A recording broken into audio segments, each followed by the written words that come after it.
I'm Bruce Wingus. I'm a past president of the Akron Press Club and editor of the Akron Beacon Journal. And I want to welcome you to today's State of the School speech by David James. First, I need to make just a few announcements. The next event that we have on the Press Club's calendar is the State of the County speech by Russ Pry. That will be March 14th over at the Knight Center. The Press Club's next event after that is on April 22nd, and that'll be back here at Quaker. We have secured a speech by Steve LaTourette, former member of Congress and current lobbyist. He has a lot of things to say, and I'm sure that will be interesting. Details about these events can be found at our website, along with information about our membership. That is akronpressclub.org. I'd like to thank each and every one of you for coming out today. Your support of these lunches allows the Press Club to fund scholarships for student journalists and public relations students. Remind everyone to please silence your cell phones and all those other devices that go beep and bong and make funny noises. And as is the tradition here at the Press Club, following David James's speech, we will take questions from the audience. There are sheets of paper on your tables, and someone will be around to collect those toward the end of the speech, so please think of questions as David speaks. David James joined the Akron School District in 1992, became Executive Director for Business Affairs in 2002, and was named Superintendent in August 2008. During his tenure, he's seen a lot of changes as the school district deals with an ever-shifting levels of state funding, state school report cards, and the competing expectations from lots of parents on how we educate our children. District has opened 28 community learning centers and is in a continuing project to improve its physical facilities. In November of 2012, Akron Schools passed a $7.9 mil levy and has adopted a deficit reduction plan, and the district's opened a new STEM school. David graduated from John Adams High School in Cleveland and received his bachelor's and master's degrees from Cleveland State University, serves on the boards of United Way, Leadership Akron, and Ohio 8 Coalition of Superintendents. He lives in Akron with his wife and 2 children who attend Akron Public Schools. Please welcome Superintendent David James to the Akron Press Club.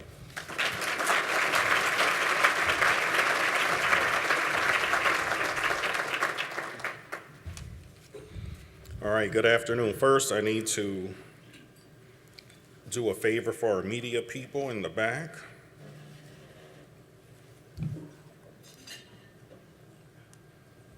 Hopefully that's on and working.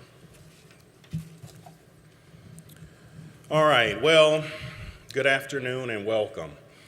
I woke up this morning and probably thought about it and should have called a snow day, but it was sunny outside. The Press Club folks told me it didn't apply to this situation, so I'm still here. Oh well, we're out of snow days anyway. But thanks for attending my 2014 State of the Akron Public Schools address. I want to thank the Press Club for sponsoring this event, along with the University of Akron for hosting us here at Quaker Station.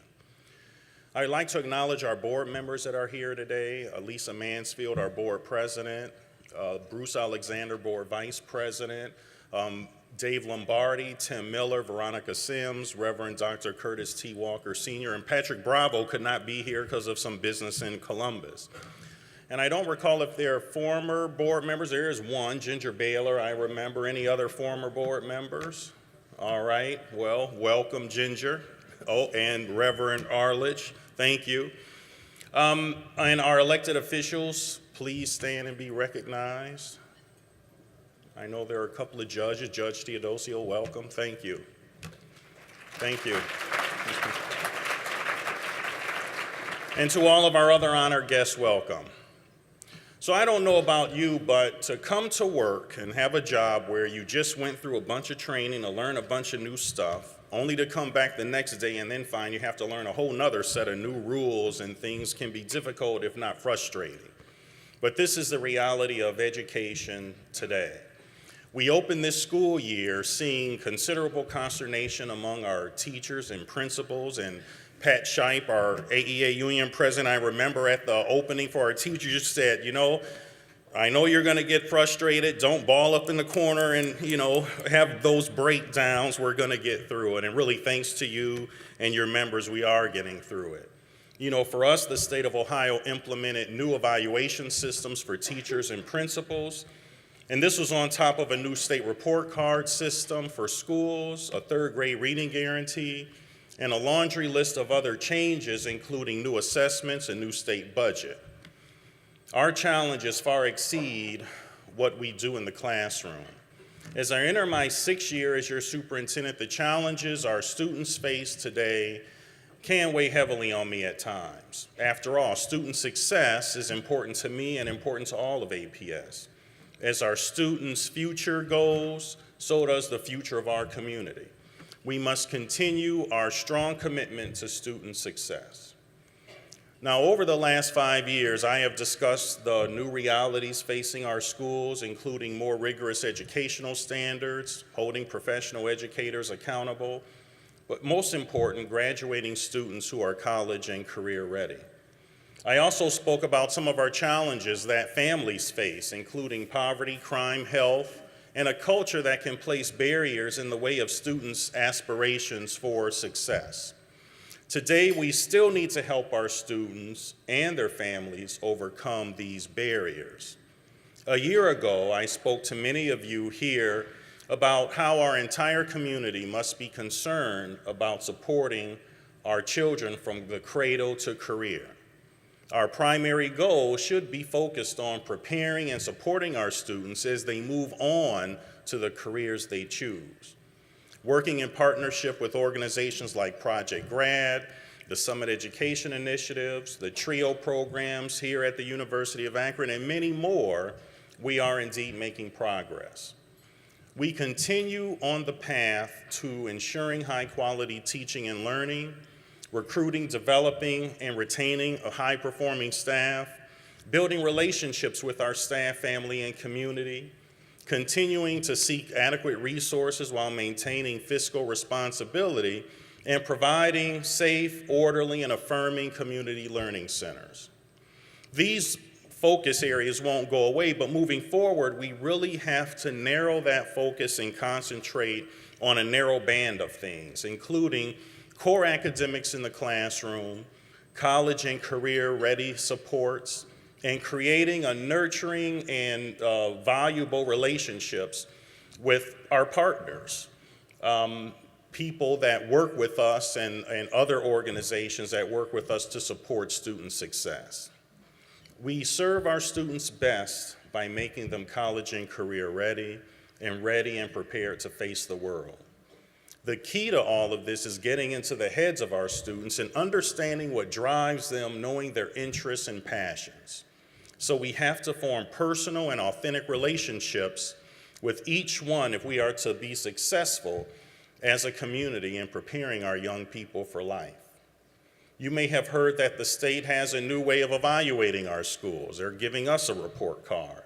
It's more rigorous, and it hands out grades like many of our kids, A through F. And Akron Public Schools continues to rank as one of the highest among the 8 urban districts across the state. And these new evaluations also compare our performance to similar districts across the state by poverty, size, and percentage of residents with college degrees, percentage of minority students as well. And we are matched with 13 districts in our cohort, including Columbus, Cincinnati, Elyria, and Lorain.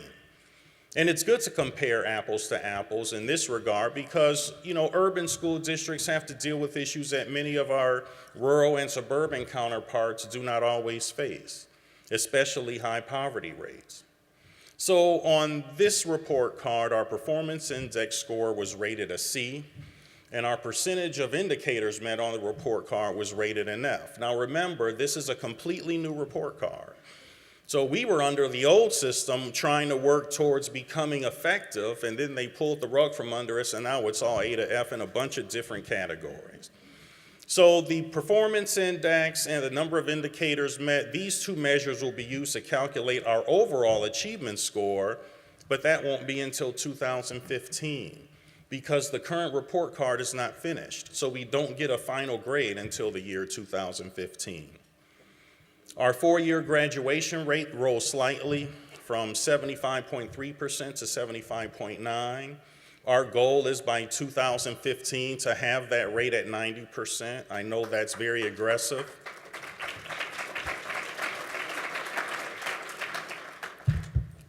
Our four-year graduation rate is higher than the average for our 13 similar districts, but it still earned us an F on the report card. And not everyone graduates in 4 years for a variety of reasons.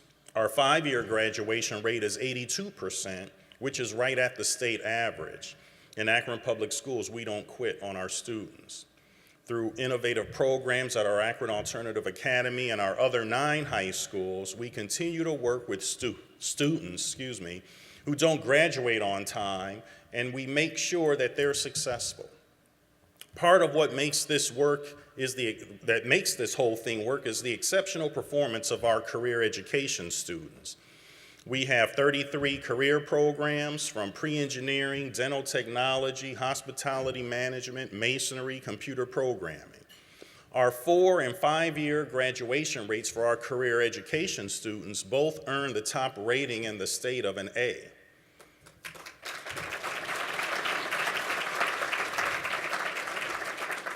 Our career education programs also were rated a B for successfully placing our graduates directly into competitive employment or moving them on to post-secondary programs. Thank you. And for the 4th consecutive year, nearly every grade level across the district improved in reading. And in fact, in reading, we outperformed the average across the 13 similar districts across nearly every grade level. So for example, in the all-important 3rd grade, 71 of our students are proficient. The average for our 13 similar districts is 66%. The state average is 81%. So at a minimum, we should exceed the state average, and we'll get there. And for the 34% of our 3rd graders who are not proficient, we offer intensive interventions from tutoring to our Akron After School program to our summer school to allow students to catch up. Now, we have reallocated millions of dollars of resources to support our K-2 teachers, including adding a 6-week summer school program for any 3rd grader who does not pass the state test to meet the 3rd grade reading guarantee by the end of the year. Our goal is not just to be the highest across the urban district with the challenges most urban districts face, but to be the best, period. Our children, thank you. We realize that our children need to compete with all students in this entire region, including some of our suburban neighbors. And yes, we have a lot of work to do. But we're already seeing some of our buildings compete and exceed our neighbors. So we have a good foundation in which to build from. And in math, after 3 years of steady gains, we experienced some small declines this year, although we are still higher than the average for our 13 similar districts. And here is some news that I never really tire of talking about, and that's about our Akron Early College, which was recognized as a National Blue Ribbon School this year.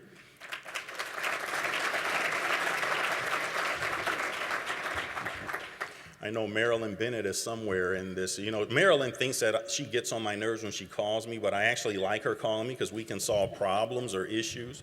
But Marilyn, along with some of her staff, traveled to the White House to receive this distinguished award. The Akron Early College High School is the 2nd highest ranked school in all of Summit, Medina, and Stark counties, I believe, and second only to Hudson High School in our county. And we're about 1.5 points away from their performance index score. So we have a little bit more work to do. All right, Marilyn, a little pressure. Again, I'd like to congratulate Marilyn and her staff and the students at the Akron Early College High School for their hard work.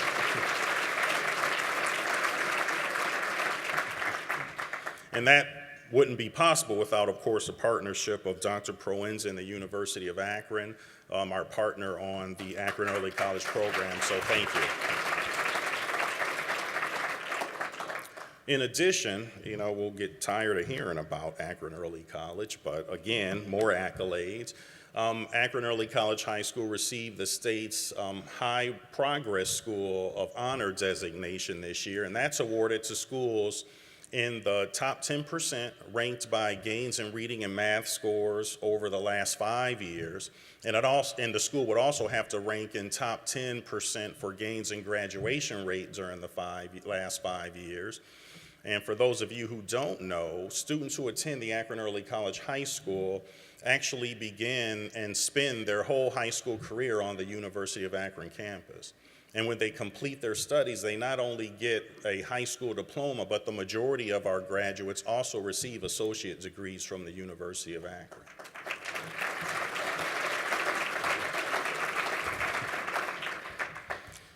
But there's also more. The Ohio Department of Education had named several Akron public schools as schools of promise, including the Early College High School, Firestone High School, and our Richmond Community Learning Center. And to receive this honor, a school has to not only have strong test scores and graduation rates, but 40% or more of their students are considered economically disadvantaged. And this is, thank you. And this is the second time that Richmond and Firestone have received this honor from the state for their strong performance. And I think, I know they're not here, I don't think, but Larry Bender and LaVon Humphrey, principals at those two schools, really do deserve a round of applause. All right, Larry, stand up. Thank you. Now, in the category that I'm going to call, I wish they had called first, in a recently published editorial, there was mention of a report entitled Misleading Measurements by Policy Matters Ohio regarding the academic performance in high-performing urban schools. And from the editorial, I quote, "If the large urban districts can and do produce highly rated schools, why can't they replicate what works in the model schools in their other buildings? If Akron's Miller South, say, consistently rates excellent or better, why doesn't Ennis or Jennings?" End quote. And that's a good question. So I took a look at our data as reported by the Ohio Department of Education, which is freely available. So in looking at the performance index ratings, our top ranked schools in the district that received an A or a B grade on the new state report card are as follows. Ellett Resnick Community Learning Center, our National Inventors Hall of Fame STEM Middle School. Firestone in Richmond, King, of course Miller South Visual and Performing Arts School, and our Akron Early College.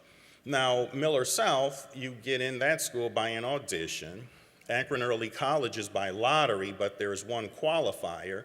Applicant should be from a family where that student would be the first generation to attend college. Our STEM school is also by lottery, but that lottery is equally distributed across our 7 school clusters, with some that are open from outside of the district. Both of the lottery schools do not take academic achievement into account. And so since a lot of people like to rack and stack things, let's look at a figure that's called value added. It's really a measuring stick for incremental improvement. And it measures whether schools are moving students at least a year's growth in academics in a year's time. So some will say it's easier to get points in this area if you have a school that needs a lot more improvement. And we find that in some of our higher achieving schools, it's difficult to meet value added because we already have students who are high performing. So of the schools ranked at the top and referred to in the Policy Matters report for Akron, only 3 scored a grade of A or B in value added, which is actually showing growth in students. The remaining schools, there were 15 of them, received performance index grades of C or D. Now I happen to think that, these numbers can mislead us because schools, they are doing something to get a year's worth of growth out of our students. But in this case, Ennis and Jennings were specifically mentioned in the editorial, so here are the facts in comparison to Miller South. For overall progress for students in grades 4 through 8, Ennis and Jennings scored a grade of A, which means their students are learning more than a year's worth of material in a year's time. while Miller South scored a C in that area, which puts them right on an expected year's worth of growth in a year's time. But we can see that when you look at the overall performance index, lower performing schools are getting more growth than a higher performing school. So I'd like to congratulate Jen Moff, who's here, and I'm not sure if Rochelle Brown Hall, the principal at Jennings, is here, but please be recognized for good work. Thank you. You know, all I can say is there is really no single method or a rating system that can tell the entire story of the hard work that our teachers, our principals, our volunteers and students and other staff do each and every day in Akron Public Schools. And this example gets to the point that I mentioned earlier about our focus on core academics in the classroom. There is excellent work occurring at Miller South and Jennings and Ennis, and that work should be recognized. And one factor can't tell us the whole story. We have learned, however, that excellence isn't always reflected in state rankings. Before the winter break and all this cold, really cold weather, one of our counselors called and said there were two sisters at this school who left APS because their parents moved out of district into a suburban district. And according to the counselor, he said these sisters were very outstanding students and really hated to see them leave. So he called the counselor at the suburban school to discuss which classes these students needed. And here is how that conversation went. The 8th grade middle school student from Akron was taking French for high school credit. The suburban middle school didn't offer French. The Akron student was also taking honors language arts, which is for high school credit.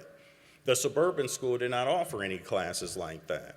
The 7th grade sibling was in orchestra. The suburban district didn't offer orchestra. Now, both Akron students needed to be really in all honors classes, and the suburban school said that really might not be possible. Now, this suburban district has a higher performance rating than Akron, but the question to you is which district offers more opportunity and variety to students? You be the judge.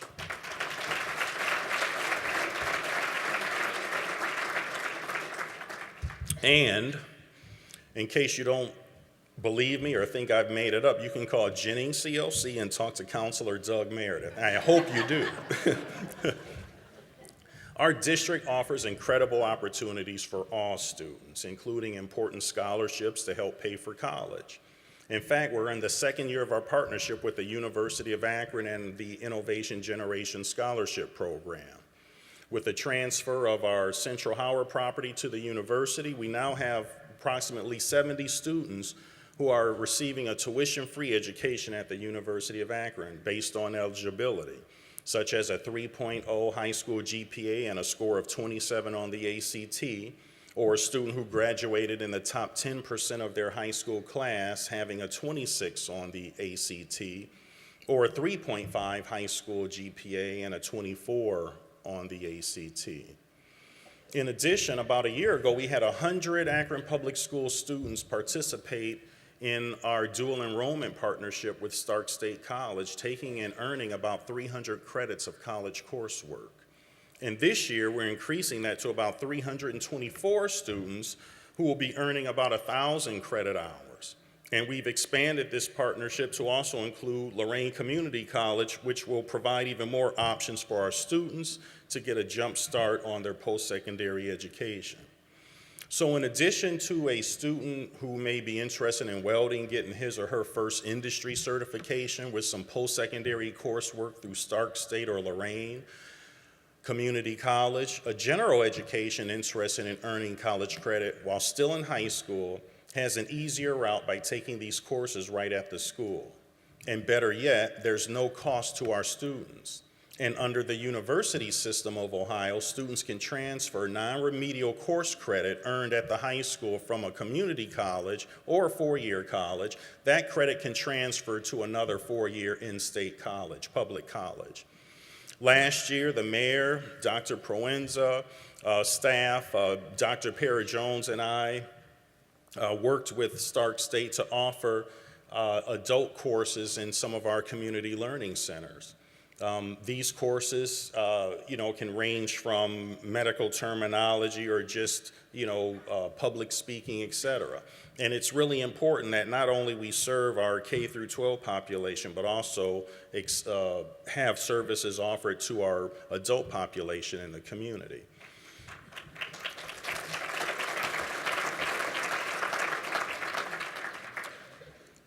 This year, we hope to expand that opportunity with a partnership with Lorain Community College as well. And needless to say, we have a very special relationship with Dr. Proens and the University of Akron. In fact, if it was not for the Innovation Alliance program in partnership with Summit College and Stark State and Lorain Community College, we would not have progressed as far as we have in offering more dual enrollment opportunities to our students. However, I believe that the University of Akron has really taken a lead in bringing in more Akron Public School students, and in particular our students of color, into the fold, so to speak. Through the work of Lee Gill, and I know he's here somewhere because I believe I saw him earlier, and Jim Tressel, we have reached out to our African American male students by inviting them to attend the Black Male Summit. This gives them the opportunity to see the campus up close and to get to know the University of Akron. Oh, and I'll give a shameless plug. The Black Male Summit is April 11th and 12th at the university, so please attend. The University of Akron also has hosted every 10th grade student in our district for an extensive college exploration experience that opened doors of opportunities to our students. So thank you.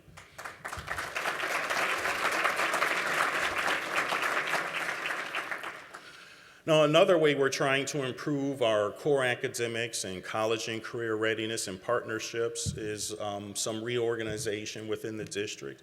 I promoted Yvonne Culver to the position of coordinator of college and career readiness. She was a counselor. Thank you.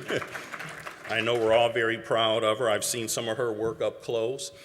She was a counselor at Akron Early College High School, but she'll now provide her expertise in working with our counselors across the district and expanding our partnerships with post-secondary institutions so more of our students are prepared to take the next steps in their education or their transition to work. And speaking of careers, we all know the importance of science, technology, engineering, and mathematics, or STEM. Last year, I reported that the progress made to raise money for our STEM programs, both the National Inventors Hall of Fame STEM middle and high schools. At that time, we had raised over $800,000 to support this unique approach to STEM education with active involvement from inductees to the National Inventors Hall of Fame. This past year, our students had the opportunity to work with Art Fry, the inventor of Post-it notes, Steve Sasson, inventor of the digital camera, and Don Keck, inventor of optical fibers. I'm very happy to report that for 2013, we have met our fundraising goal of $634,000 towards our grant with the GAR Foundation, where $1 is matched for every 2 we bring in. The GAR matching funds total $317,000 as a match. The GAR Foundation has been really our greatest champion and supporter, and not just in financial terms, but as strategic partners. So to Christine Mayer and Kirsten Toth and the entire GAR Foundation board, I'd like to say thank you.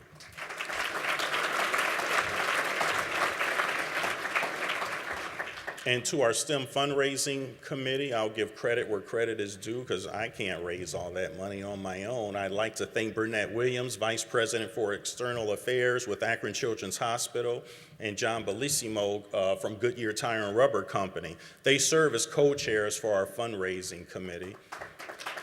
I know I saw Burnett here somewhere. And I know they're going to be busy working on a community leaders breakfast, which will be happening next week at our STEM high school. So thank you for your dedication and support.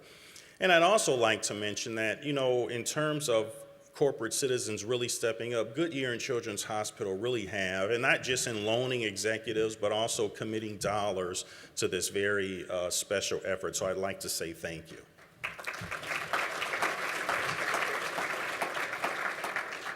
In addition, I'd like to recognize the Burton D. Morgan Foundation, and not for awarding grants to our STEM program, which I'm very thankful for, but really for promoting entrepreneurial thinking. And by doing so, it got many of us to think more entrepreneurial ourselves. So in addition to our 2 STEM schools, our demonstration schools, we also run one of the 5 statewide Ohio STEM Learning Network hubs to support the spread of STEM instructional strategies across the state. This year, our Ohio STEM Learning Network Akron hub has generated approximately $97,000 in income and received about $396,000 in grants to support outreach, professional development, and training activities. We have provided professional development to surrounding school districts and have hosted delegations from around the world who want to see our version of problem-based learning in action.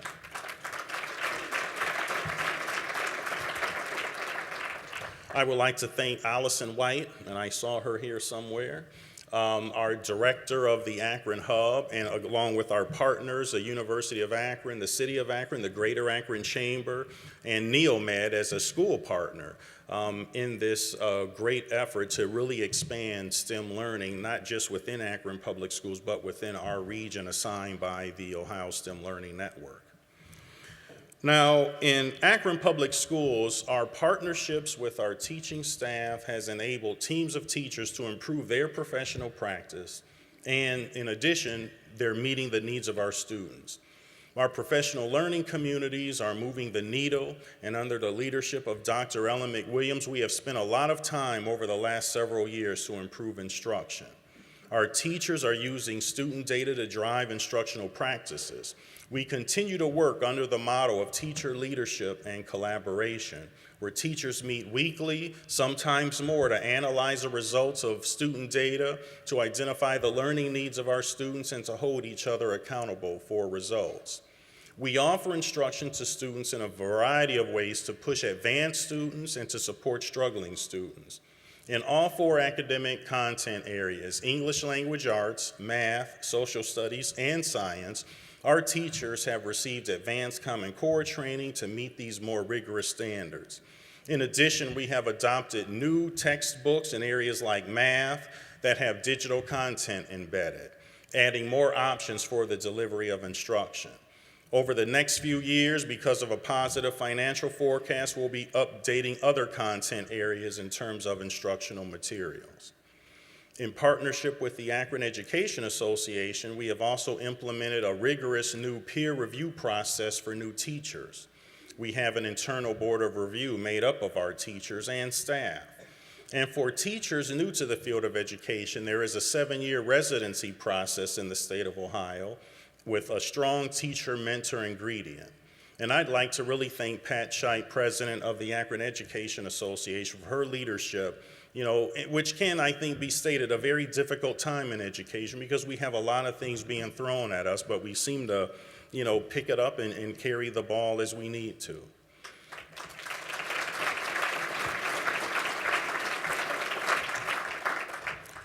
To get us where we need to go with requirements for better data management, online testing, electronic curricular materials, technology continues to be a prime driver today in the field of education. This year, we have invested more than $3 million on upgrades to our network, new computers, additional internet capacity to meet the state requirements for online tests next year. Whether it's the carts of Chromebooks that many of our schools have that are used for online testing or classroom instruction, or the bandwidth and network infrastructure upgrades, our reliance on technology is ever increasing. And with these upgrades, we are making progress on the plan that I outlined last year to offer online courses to our students so they can enjoy blended learning. And speaking of students, from my point of view as superintendent of Akron Public Schools, I do see a variety of students, from those who are highly successful and want to learn, and to those at the other end of the spectrum who may not really value their education yet. But I know that some of us, can be very good at, just saying, let's throw our hands up and give up, or it's someone else's problem. Well, it really isn't. It's, educating our kids is everyone's job. And without a properly trained population, workforce, our quality of life is at risk, our economy is at risk, our whole national security is at risk. So it's in our best interest to ensure that each and every child in our community has the best chance at getting an education, and in my view, whether they want it or not.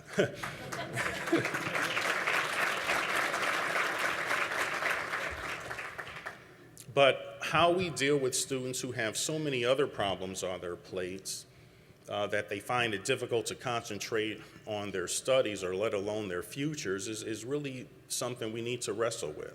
Many of our children come to school with a lot of insecurity that makes it nearly impossible to focus. There are issues with food, shelter, and safety that can affect many of our families multiple times during a given school year. And while our schools provide lots of support, from the free breakfast and lunch to counseling services, tutoring, after-school programming, we cannot do everything on our own. We need organizations and individuals, many of you in this audience, to mentor our children, to help them deal with some of the social emotional issues in their lives, to show them that success does come through education.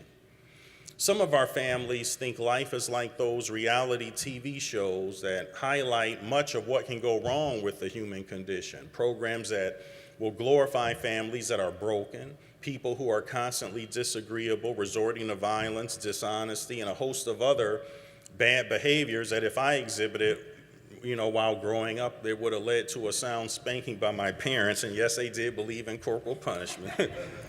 I had a few spankings in my time, but our children really do need to learn character, grit, the ethic of hard work, how to be kind and courteous, how to get along with others.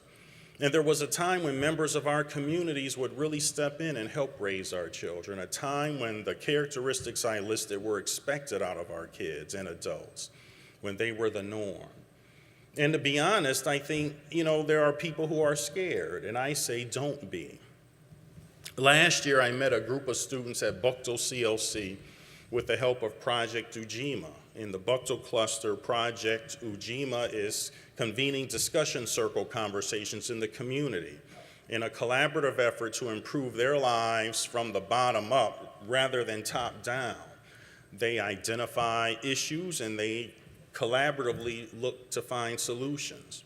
For more information on the project, contact Susan Vogelsang and Crystal Jones, another shameless plug. But the goal of that program is really to hear from the community in terms of what they wanted in terms of education, access to our community learning centers for programming. And I think we're getting some very good information from that group, which can help inform some of the needs that are in that particular community. In 2013, a report by Motivational Educational Entertainment entitled Inner City Truth 3, Understanding the New Majority Minority, survey data collected from 5 major urban centers across the country tells us that 88% of urban youth believe that education is important. Now, many of us may thought, we're surprised by that, but that's the survey. 82% plan to continue their education after high school. So what does that tell us? It tells us that I think these kids actually have aspirations. These kids really want to look at their future and they really want to try and make something out of themselves. And that's what I got from that conversation at Bucktown High School talking with those students. So another figure they had is 57% believe that the cost of college is a major barrier to finishing. So when I listened to those students, I discovered, they want people to listen to them. They want help and guidance. And above all, they know whether or not we care. And we have to care. It's imperative, which is why we support them, even when they might do something wrong. In some of our districts, we might shy away from talking about student discipline, but it's one of the stark realities that our educators deal with today. And you should know as much as possible about what we face and how we face it every day. Last year, I reported that student behavior remains a big obstacle for some of our students, not all. And based on another review of discipline data, we find that 88% of our students receive no serious out-of-school suspensions. In reality, only a very small number of students have severe problems and repeat suspensions. I'm glad that the Ohio legislature is looking at revising school discipline laws, and tomorrow I'll be in Columbus meeting with some of their representatives on this very important issue. And while I do favor serious consequences for serious school discipline issues and dangerous actions by our students, some of the stories you hear, like expelling a child for hugging a friend, or a teacher, innocently, of course, or some other minor violation of our student code, is outrageous.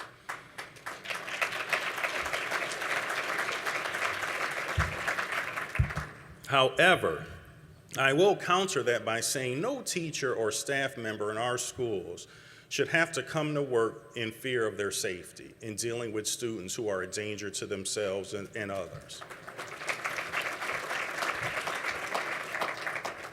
But we have to make sure that we're balancing the rights of our students and the rights of our staff to come up with, the truth behind incidents of, issues with our kids. And as a community, we really need to come up with better solutions on school discipline. So today I propose to our school board that we convene a group of parents, staff, and community stakeholders, number one, to review our code of student behavior and our student discipline data to make recommendations to really address student behavior as it is now, including the disproportionate number of African American students, particularly males, who are disciplined. I think that's very important. I also want to mention that we have brought someone in on our staff to really lead these school climate initiatives. And climate doesn't mean, temperature. Well, in a way it does if you look at it that way. But climate really deals with how some of the social, emotional issues that we have for our students are dealt with, like helping with positive behavior supports, positive relationships among our kids and staff, and helping our staff learn better how to respond to our students and really promote positive behavior. Andrew Sicardi is in charge of this new endeavor. He was an assistant principal at Ennis Middle School, where they probably were really the poster child for positive behavior supports. It really did work well there, so I've asked him to lead this initiative district-wide, and we really look forward to some positive results. Thank you. This year, we are also collaborating with the YMCA by housing their Phoenix program at our old Barrett School building. This alternative behavior modification program serves students in middle and high school who may have returned from the Department of Youth Services or are involved with the juvenile court system or have other serious behavioral problems.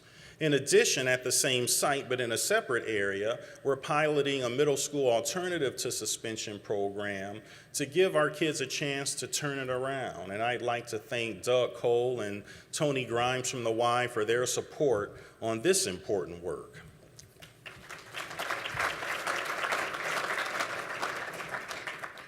And the Akron Public Schools also continues to work with the City of Akron Police Department in the placement of resource officers in our secondary schools. This year, many of these officers were involved in ALICE training, which stands for Alert, Lock Down, Inform, Counter, Evacuate, and provides the proper tools for our staff and students to respond appropriately to an active threat situation. I'm sure we've all heard about the issues around the country, like in Newtown, et cetera. Our resource officers, however, are not in our schools to take the place of our principals, but they are there for support and to protect our folks from dangerous situations. I fully support their work, and I'd like to thank Chief James Nice and Mayor Plasquelic, who couldn't be here today, for their continued support of this important partnership in making our community learning center safe.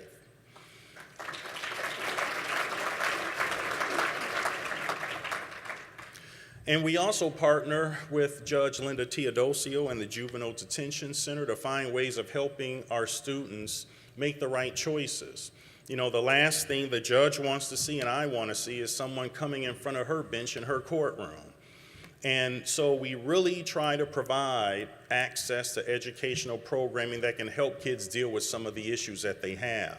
like through our responder program, where there are individuals from the court who can help counsel a kid and their family when there is something that might go awry or we see that they could be going down the wrong path. Now, with all those things, we really cannot do our job without the support of a caring community and partners, as I've just mentioned. And in the philanthropic community, we talk about time, talent, and treasure. And this concept is not just about organizations, it's about individuals as well. This past summer, we celebrated with LeBron James and the LeBron James Family Foundation at the I Promise Family Reunion, where more than 2,700 APS students, staff, and families enjoyed a family picnic for our Wheels for Education kids. Through this partnership, Samsung donated 700 Galaxy tablets to the Akron Public Schools, which were used in our summer technology camps that the foundation sponsors, our pre-fall academic enrichment programs, and distributed to our third grade classrooms to support our Akron after-school program.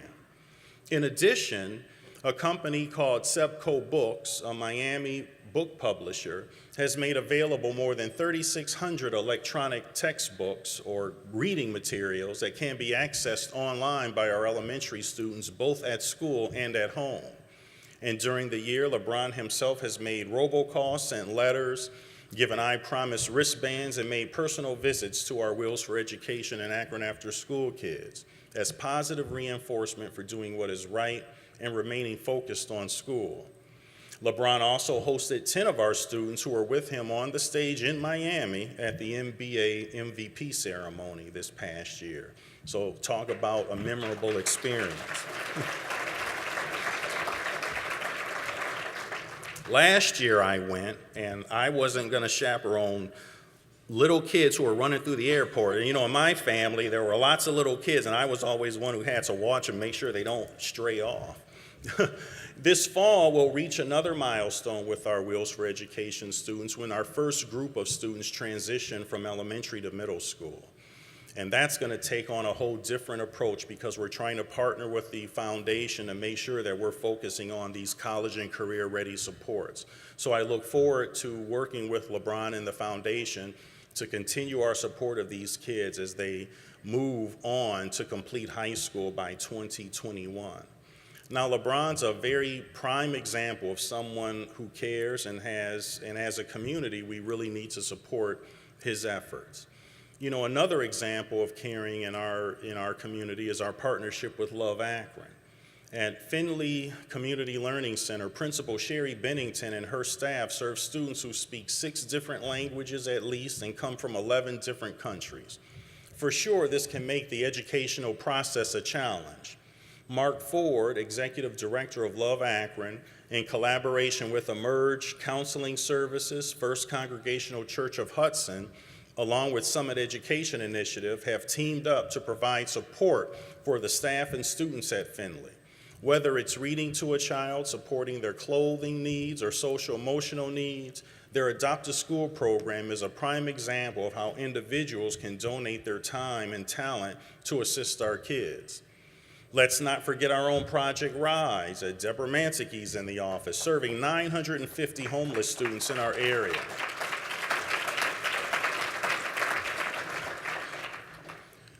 Through Deborah and the numerous partnerships she's developed to help these students, she's helping these students stay in school while they're living through some very difficult situations of homelessness. Now, make no mistake, our work is very difficult, and at times we feel like we're swimming upstream, but so much is at stake. I think our future's at stake, and my plea to you today is to not give up, to help a child learn to read, to help a student navigate the road to college, or to mentor a student who has an interest in being something like a plumber, electrician, a nurse, a physician, or engineer. It's all about helping our children develop the skills to be independent, to make the right choices, and to better themselves, to be contributors to society. We really have to help them see the possibilities. And there's one more partnership I want to highlight, because if I don't, I'll get beat up by Chris Uhas. I'm just going to say, we're partnering with AMHA on the Summit Lake Family Opportunity Center, where we're really targeting our youngest students. In partnership with ASCA, AMHA, and Akron Public Schools will be working with pre-kindergarten students in preschool and our kindergarten students. We'll have 2 classrooms. It's a collaboration. We've donated and worked on our portion of the building, building up our classroom area, and we're really going to target the community of Summit Lake. And this is a very different partnership because we're really trying to reach families a lot earlier and try to provide those supports. So what you can see there is during the day, you'll see kindergarten students learning, you'll see preschool students learning, but you may also see adults in another part of the building taking courses. And so it really is a great partnership, and I encourage you to find out more about it.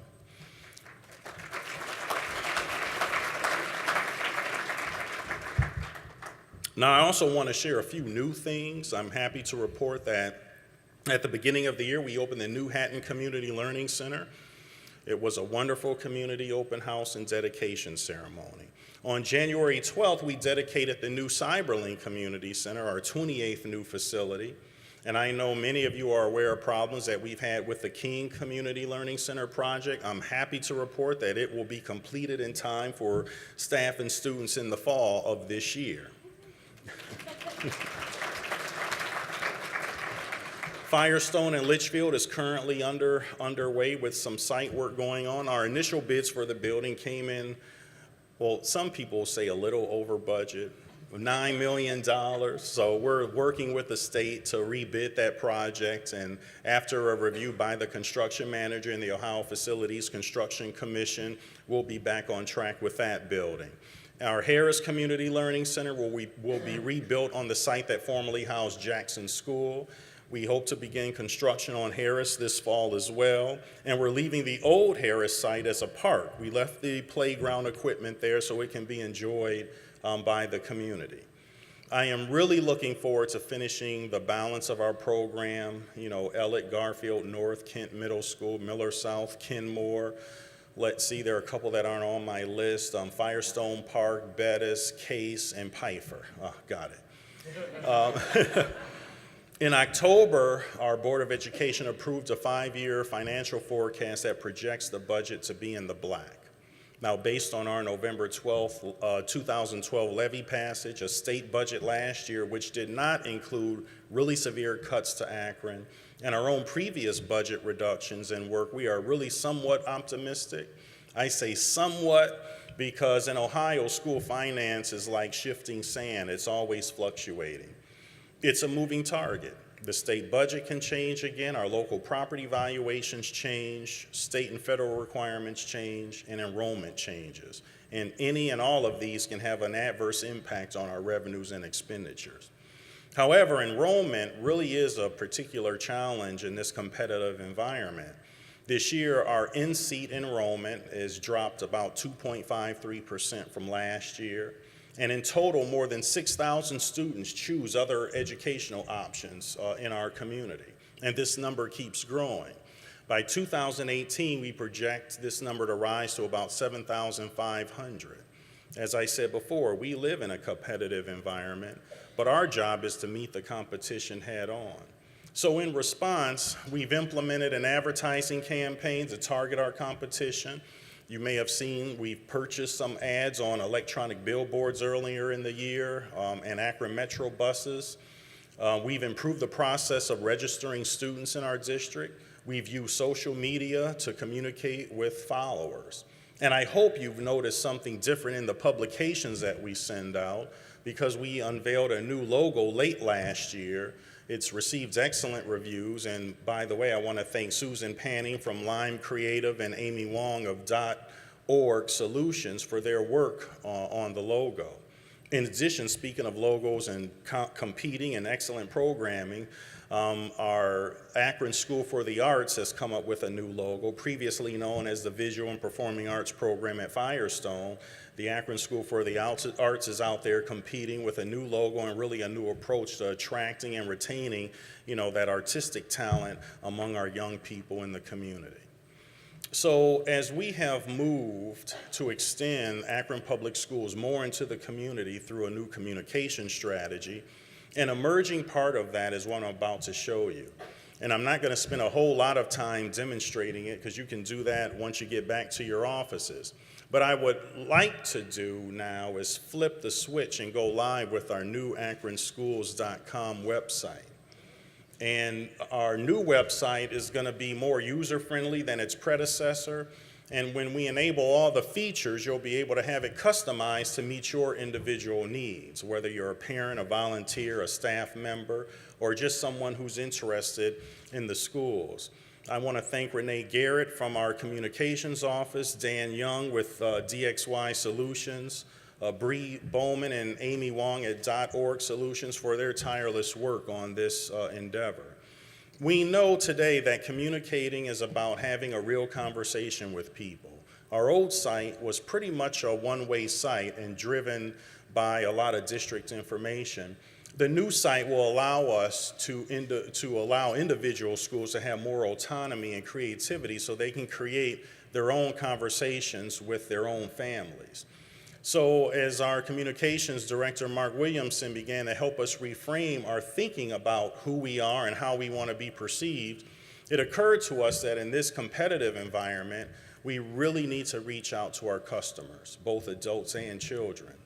And we need to reach out to the best and brightest potential employees who may want to come work at APS. So our site has been intentionally designed with mobile capabilities, so for those who receive their information in that method will be able to get it. We've asked for input from our teachers, principals, parents, administrators, and we listened. We took their ideas, and all those ideas were woven into the site that you see on the screens. So what you see here now is really not something designed and created by one person or entity. It's really been a partnership with a lot of our families and employees, and they've just spent so much time, just like figuring out the calendar. So if you want to know when the musical fundraiser is for Firestone or the East Alumni is having a fundraiser, you can just go to the website, enter the word arts. You'll be linked to a list of all the arts activities going on without having to wade through a lot of other information. And when you find an event you want to attend, our website will actually help you get there by showing a Google map of the destination. So we'd like you all just to stay tuned as we roll out additional features and functionality. I think you'll be very pleased, and you'll see, too, how this new website helps us communicate more of the good things that are going on at APS. Because we have thousands and thousands of wonderful students and families, and literally thousands of great stories to tell.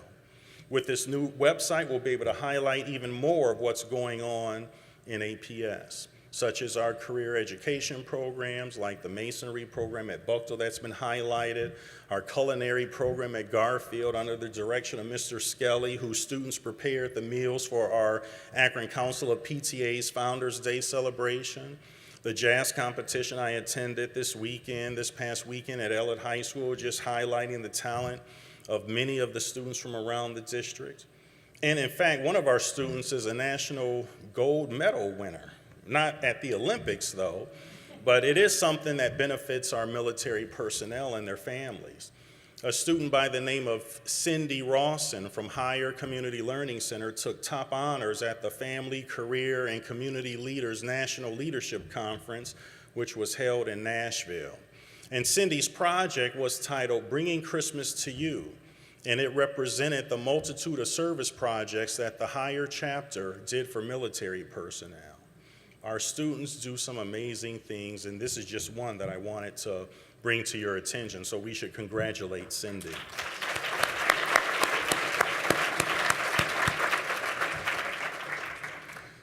So as a community, we must recognize that education is everyone's job, and it's easy to expect that certain people like me are solely responsible for educating our children. I'm not solely responsible. It really takes partnerships with all of you. So I challenge you as you leave here today to look at things a little differently, recognize that we all play a part in the development of our children and our community. So thank you for being here, enjoy, and we look forward to working with each and every one of you. Thank you.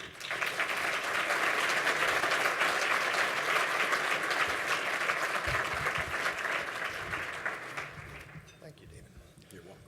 Now you've heard from the superintendent. It's your chance to ask some questions of David James here. So we have someone around. The cards are on the table. And I'll start with what? I have a list. Governor Kasich is going to be in Medina next week, giving his State of the State address. What would you most like to hear from the governor? Do I have to answer that? You know, I've met the governor on several occasions, and, you know, I really appreciate the situation that he's in. But what I would say is to just give districts flexibility, because one size doesn't fit all. You know, there are lots of issues that we have in this state regarding education. I understand the issues of making sure kids perform higher, but we shouldn't, you know, get to the point where we're testing so much we're not letting kids develop the ability to enjoy art or music or dance. So I would just like more flexibility. Here's one from the audience. Does the school system still determine aptitude from testing to counsel and help students on a future path for a career or profession? Yes, we administer diagnostics with the help of, well, he was in our career ed program, but I've reassigned him. So Howard Lawson with, I'm going to say Plan and Explore, or one of the two, where we can get diagnostic information to help kids look at, you know, areas that they're proficient in, and it actually helps identify career paths that they may be interested in. And that's what we're doing, you know, in terms of this whole concentration on college and career-ready supports. In Akron Public Schools, you know, through the variety of programs we offer, students actually can find something that they're interested in, and they can take that all the way through. If they want to learn a career and go directly to the world of work, we can do that with some of the, you know, with some of the certificates that they can earn through our career programs. Or if they want to go to college, they can do that.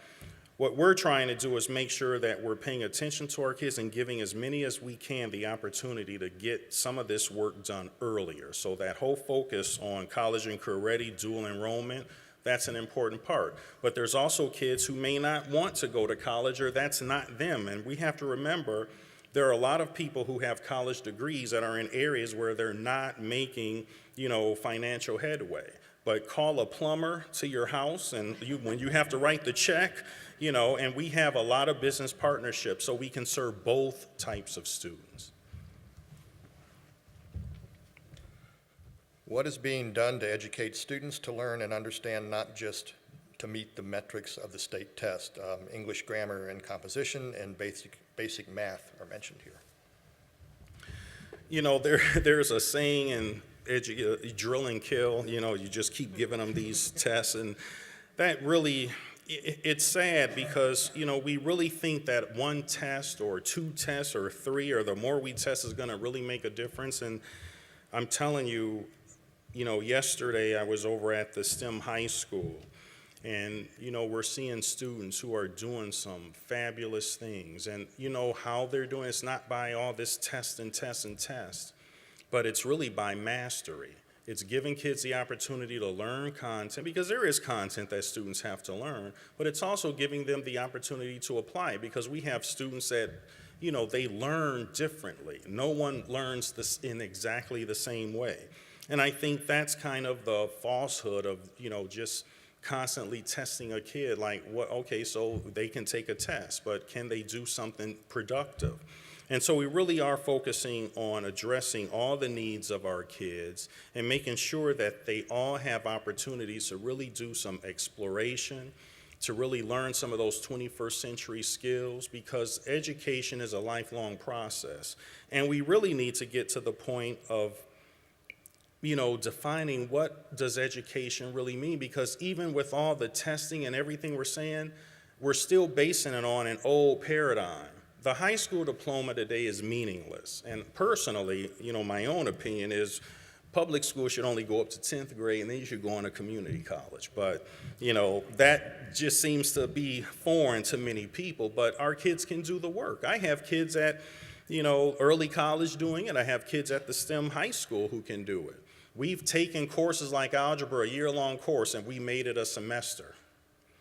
And we have kids who are getting A's and B's by squishing all that content into a shorter period of time. It's just the environments that we create. So yes, there are some things to say about getting math skills, getting reading, which is why there's a big focus in our district on really on that early age, focusing on reading, because that's one of the main keys to the rest of learning. And then as we have kids come through past third grade, to be able to vary the instruction, and we can embed the literacy, the math, the science, and social studies, but it's giving kids, the opportunity to really have their learning varied, and it doesn't necessarily have to happen in a room in a school. Our whole community should be our learning lab. This one looks like a follow-up to the governor question here. In your talk, you said little about the state legislature. What dark clouds or rays of sunshine will be coming from Columbus? I've met with legislators, testified, in Columbus for different things, and they are open to some ideas, but a lot of times politics, gets in the way. So tomorrow, there are two bills, Senate Bill, I think 167 or 169, and Senate Bill 239, which they want to change discipline policies. And so we're going to meet with Senator Lehner, some of us from across the state, and try and discuss that. What we want are really common sense things. Kids do things, that impact their education. That's just one example. But, there are some philosophies that no matter what you do, I want to see charter funding change, but it's never going to happen. It's just not going to happen. So in education, we basically have just dealt the hand that's been given us. It is not highly likely that we're going to change, the current perception of education in our state. That's going to be for someone else to do. But we just try to make do and just, react. Like I said at the beginning, they changed the rules on us when we walked in and turned the lights on this morning. So we're going to have to deal with that. And it's very frustrating for our teachers. It's very frustrating for our principals to have to do. I don't think you realize the ton of work that principals have to do. It's not about, wiping a snotty nose. It's about making sure Johnny can read and then making sure what interventions this kid needs, looking at all the data. It is really a science now and not an art. Summer break was originally used to help the farmers in their crops, and this kind of life just doesn't exist anymore.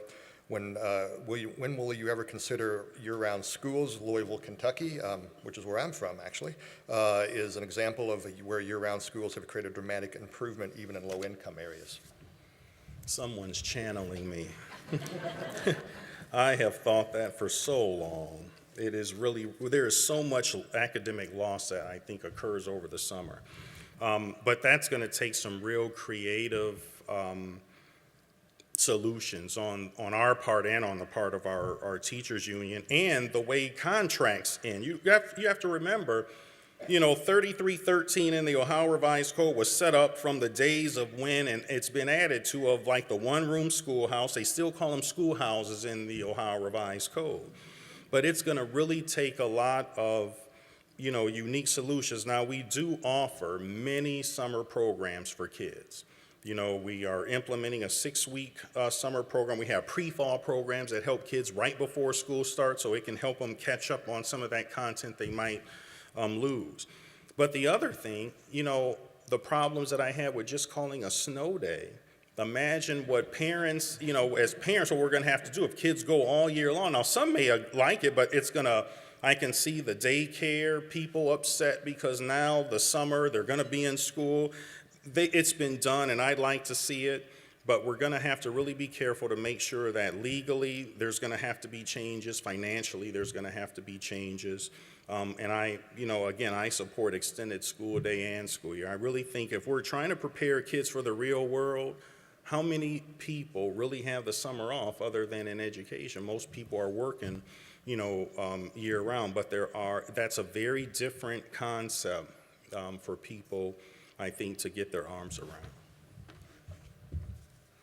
Well, we seem to be at a lunch here, so here's a question about food. The basic question is that they're wondering if a dietitian would not help make the food at some places taste better than jail food. But the questioner also ends by thanking you for a job well done at Buckle CLC. Well, I'm sorry, Deborah. I had nothing to do with that. I don't think, hey, my own kids complain about lunch food. And I have to explain to them, okay, so number one, our lunch program is not subsidized by our general fund. It's completely self-supporting.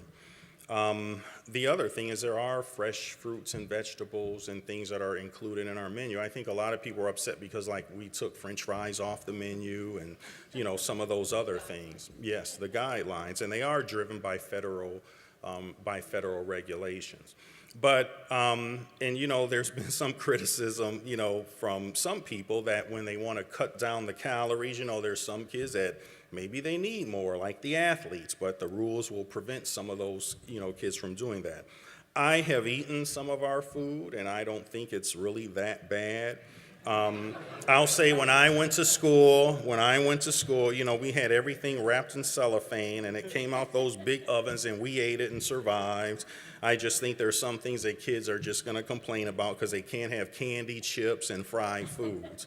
So, that's just too bad. And thank you for mentioning, Buckle CLC. We're really proud of that community learning center and the work that,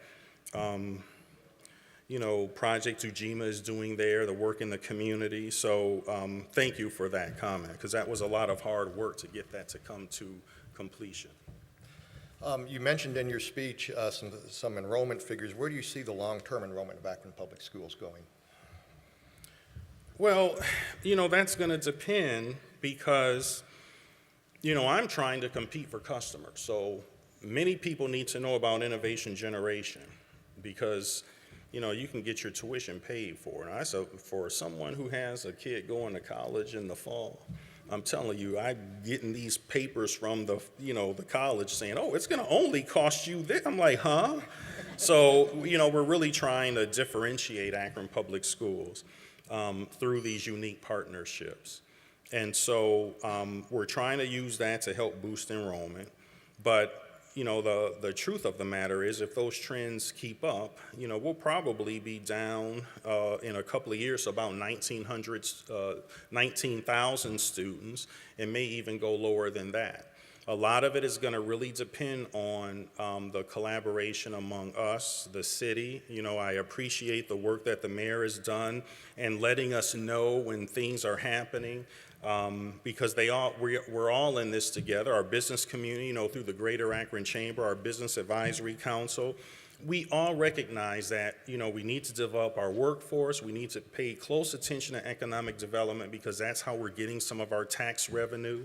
And making this city attractive for people to come to live, work and play. So all of that's related, but if we don't pay attention to some of those factors, our enrollment will continue to decline.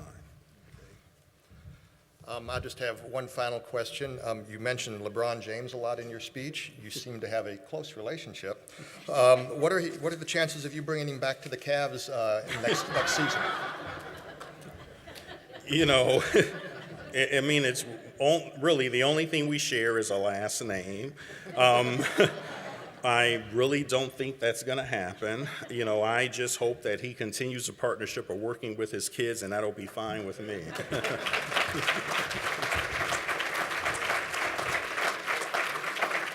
I'd like to thank you all for coming out today, and thank you for the speech. We have a thumb drive with our logo that you get to keep out of this. And again, thanks for coming out. Hope to see you soon.